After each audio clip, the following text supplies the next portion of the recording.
ফিলিস্তিনের গাজায় চোখের সামনে ১২ তলা ভবন ধূলিসাৎ করে দিল ইসরায়েল।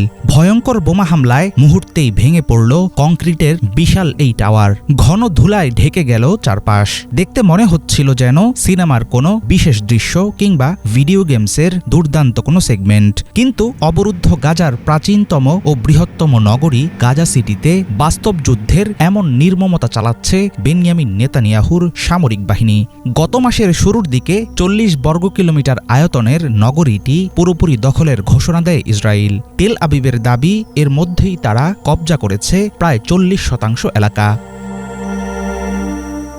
গাজা সিটিতে ক্রমাগত তীব্র হামলার মাঝে গত ৫ই সেপ্টেম্বর নগরীর প্রাণকেন্দ্রে অবস্থিত মুস্তাহা টাওয়ারে টানা আঘাত হানে ইসরায়েলি যুদ্ধবিমান। প্রথমে সতর্ক হামলা করা হলেও পরবর্তীতে F-16 ফাইটার থেকে চালানো হয় মূল বোমাবর্ষণ।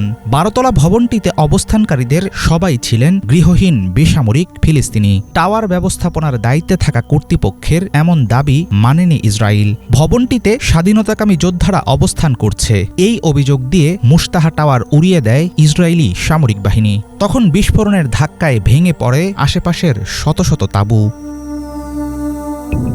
ফিলিস্তিনের উপর চলমান গণহত্যা ও ইচ্ছাকৃত দুর্ভিক্ষ তৈরির পেছনে অন্যতম অপরাধী ইসরায়েলের প্রতিরক্ষা মন্ত্রী ইসরায়েল কাটজ। সম্প্রতি তিনি সামাজিক যোগাযোগ মাধ্যম এক্সে হুঁশিয়ারি দিয়ে বলেন, গাজায় নরকের দরজা খুলে গেছে। স্বাধীনতাকামী যোদ্ধাদের আত্মসমর্পণ ও বন্দীদের মুক্তি না দেওয়া পর্যন্ত ইসরায়েলি সামরিক বাহিনীর যুদ্ধ থামবে না। মুস্তাহা টাওয়ার ধ্বংসের দিনে গাজা সিটির সবচেয়ে বড় ১৬ তলা আবাসিক টাওয়ার এবং আরও কয়েকটি ভবন খালি করার নির্দেশ দেয় ইসরায়েল। এর জেরে নগরী জুড়ে দেখা গেছে মৃত্যু ভয়ে পালিয়ে বেড়ানো মানুষের ভিড়।